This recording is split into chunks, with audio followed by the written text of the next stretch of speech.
आज हमने महिला पर्यवेक्षक के 4th यूनिट का जो चैप्टर है बाल विकास, उसी का चैप्टर आज हमने लिया है। बच्चों में सोचना एवं सीखना के बारे में जानेंगे। तो सबसे पहले इसमें चिंतन आता है कि बच्चे किस तरह से सोच सकते हैं। तो सबसे पहले चिंतन करते हैं, तो इसकी परिभाषा हम देखेंगे। कागन तथा हेमेन के अनुसार इसकी परिभाषा है कि प्रतिभाव, प्रतीकों, संप्रत्यय, नियमों एवं अन्य मध्यस्थ इकाइयों के मानसिक जोड़ तोड़ को चिंतन कहा जाता है। मानसिक जोड़ तोड़ को हम चिंतन कहते हैं। अब हम चिंतन के प्रकार देखेंगे कि चिंतन कितने प्रकार के होते हैं।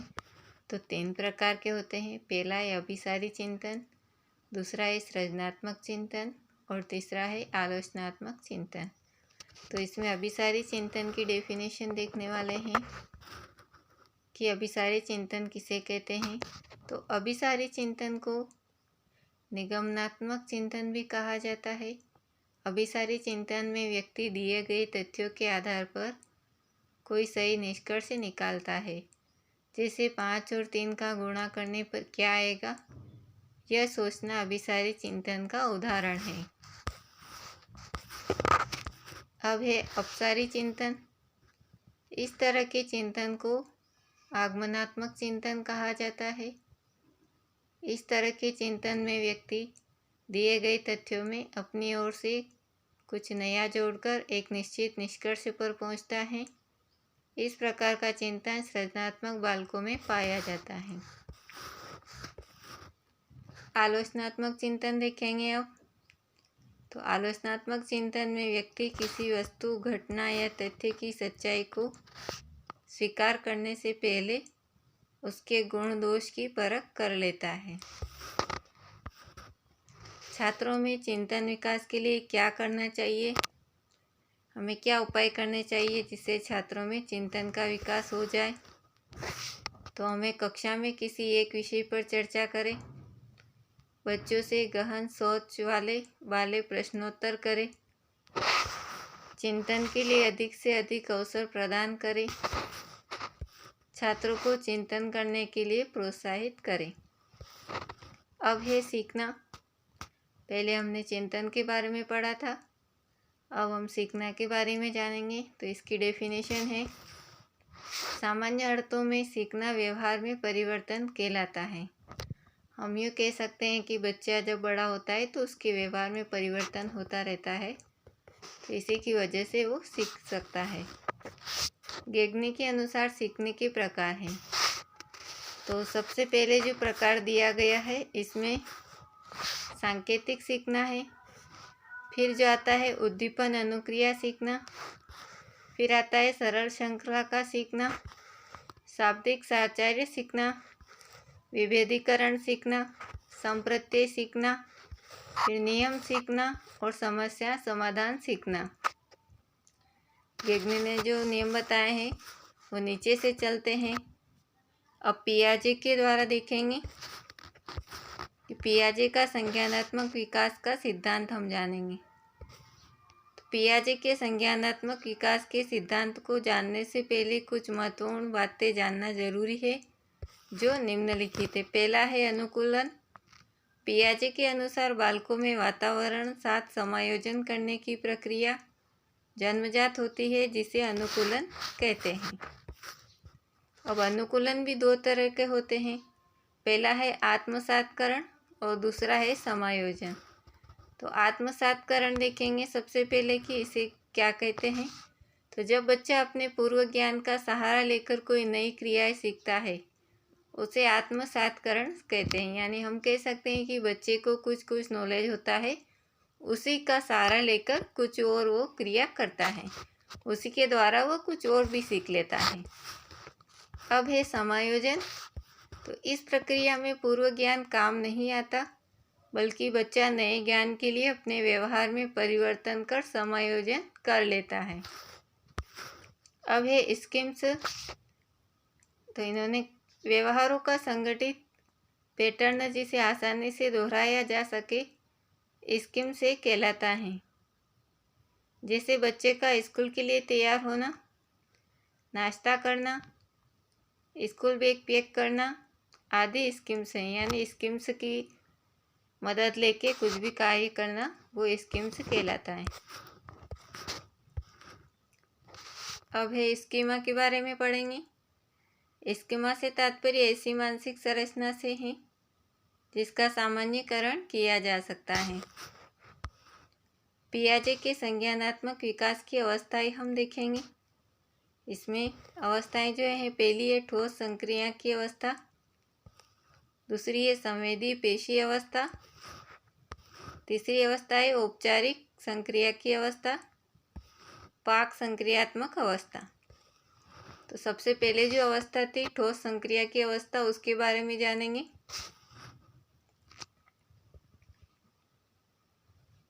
ठोस संक्रिया की अवस्था 7 से 12 वर्ष तक होती है। इसको मूर्त संक्रियात्मक अवस्था के नाम से भी जाना जाता है। इस अवस्था की सबसे मुख्य विशेषता यह है कि बच्चा ठोस वस्तुओं के आधार पर तो मानसिक क्रियाएं कर लेता है, परंतु अमूर्त कथन के आधार पर मानसिक क्रियाएं नहीं कर पाता है। इस अवस्था में बच्चे के अंदर पलटवारी गुण आ जाते हैं, यानी बच्चे कुछ और भी सोचने लगते हैं। एक गुण अगर उनके अंदर आ जाता है तो उसी गुण के सहारे वो दूसरे कोई चीज़ भी सीख सकते हैं। उसे हम पलटवारी गुण कह सकते हैं। इस अवस्था में बच्चा तार्किक चिंतन करने लगता है, यानी सोचने लगता है, परंतु वो अमूर्त चिंतन नहीं होता है, केवल मूर्त वस्तुओं से संबंधित होता है।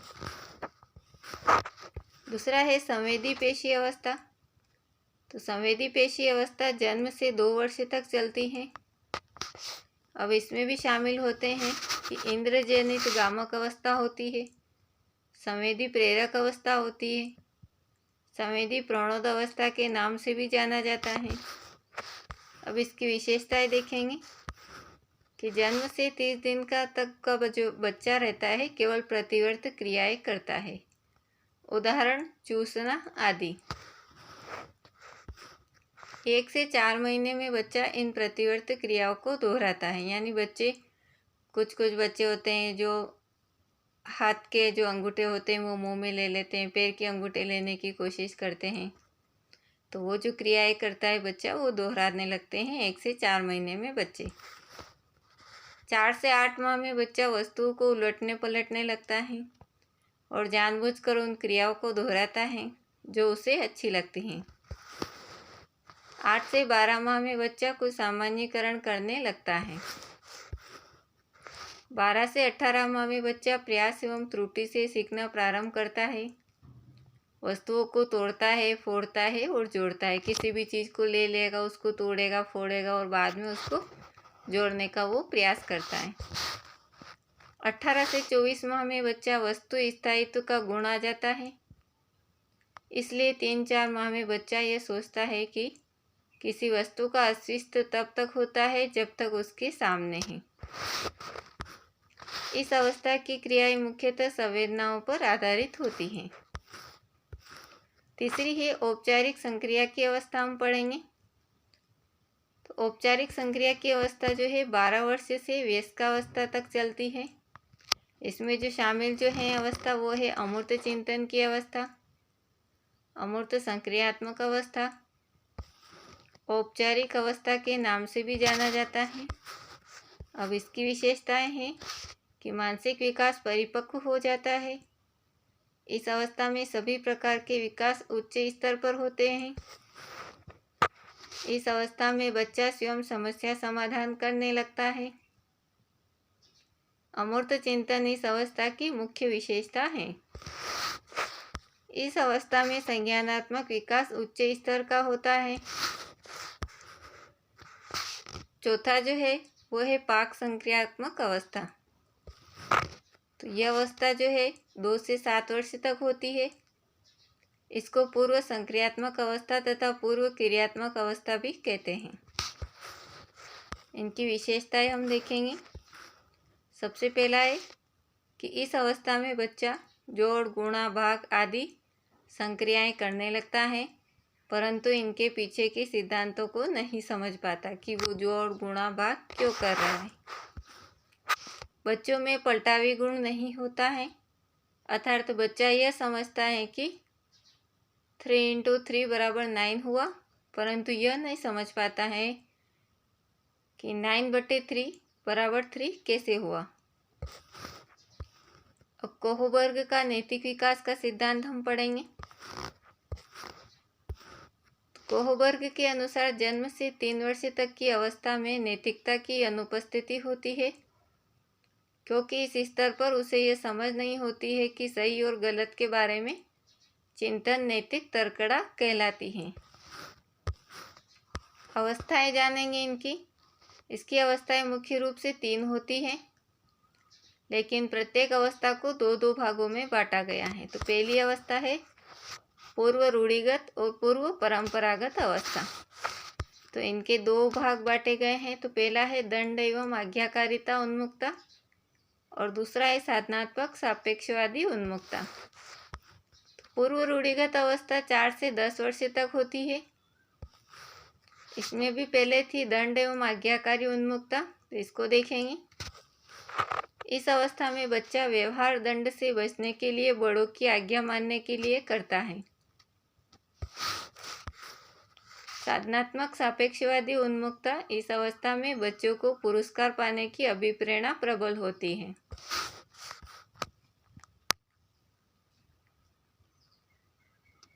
अब है उत्तर रूढ़िगत परंपरागत अवस्था।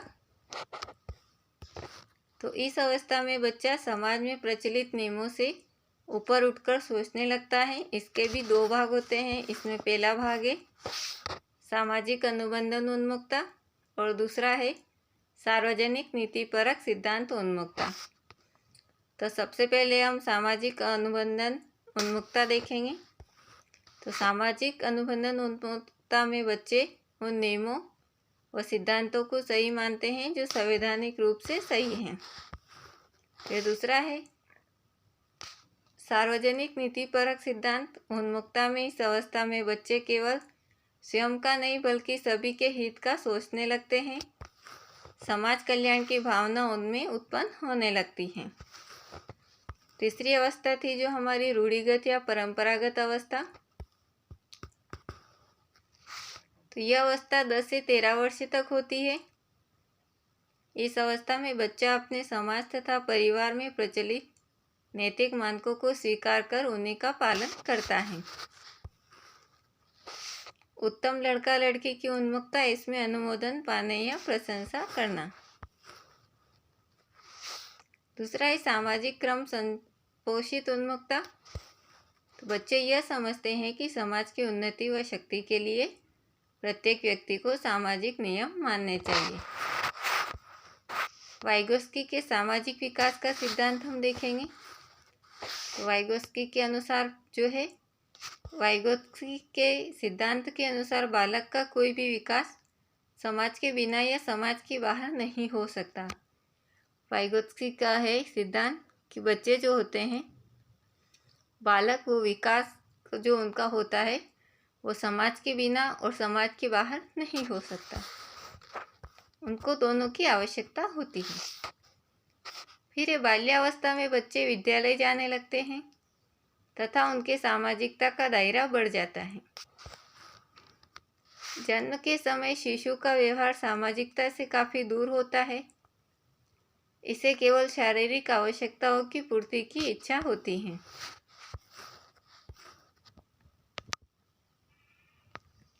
किशोरावस्था में लिंग संबंधी चेतना तीव्र हो जाती है। इस अवस्था में बालक अपने समूह के सक्रिय सदस्य होते हैं। बाल केंद्रित शिक्षा में प्रगतिशील शिक्षा की अवधारणा देखेंगे। तो बाल केंद्रित शिक्षा देखेंगे सबसे पहले। तो बालक का स्थान प्राथमिक तथा शिक्षक का स्थान द्वितीय होता है। बालक के सर्वांगीण विकास पर जोर दिया जाता है। बाल केंद्रित शिक्षा से तात्पर्य ऐसी शिक्षा से है जिसमें बालक शिक्षा का केंद्र बिंदु हो। बाल केंद्रित शिक्षा में शिक्षा मनोविज्ञान की महत्वपूर्ण भूमिका होती है। इस पद्धति में प्रत्येक बालक पर अलग अलग ध्यान दिया जाता है। पिछड़े मंदबुद्धि प्रतिभाशाली बालकों के लिए विशेष पाठ्यक्रम व शिक्षण विधियों का प्रयोग किया जाता है। प्रत्येक बच्चे की रुचि, क्षमता, स्तर, सीखने का तरीका, व्यवहार, पृष्ठभूमि आदि का ज्ञान शिक्षक को होना चाहिए। यानी बच्चे की रुचि किस में है, बच्चे की क्या क्षमता होती है, वो किस तरह से सीख सकता है, वो कैसा व्यवहार करता है, इसकी जो जानकारी शिक्षक को होना चाहिए। प्रत्येक बच्चे को उसकी योग्यता अनुसार शिक्षा दी जानी चाहिए, क्योंकि जो बच्चे होते हैं सभी की रुचि अलग अलग होती है। प्रगतिशील शिक्षा। प्रगतिशील शिक्षा में प्रोजेक्ट विधि, समस्या समाधान करके सीखने आदि का प्रयोग किया जाता है। इसके विकास में जॉन डीवी का विशेष योगदान है। प्रगतिशील शिक्षा एकमात्र उद्देश्य बालक की शक्तियों का विकास है। एक व्यक्तित्व विभिन्नता को ध्यान में रखकर शिक्षा दी जाए। प्रगतिशील शिक्षा के उद्देश्य हम देखेंगे तो इसका पहला उद्देश्य है कि विद्यार्थियों को स्वयं ही सामाजिक समस्याओं को सुलझाने में सक्षम बनाना। समय सारणी, बैठने की व्यवस्था, शिक्षण पद्धतियाँ आदि में लचीलापन।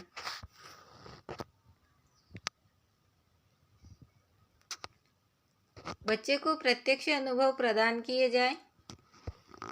सामूहिक क्रियाकलाप में सक्रिय सहभागिता का निर्वाह करें। बच्चे को क्रियाकलाप करने की स्वतंत्रता देना।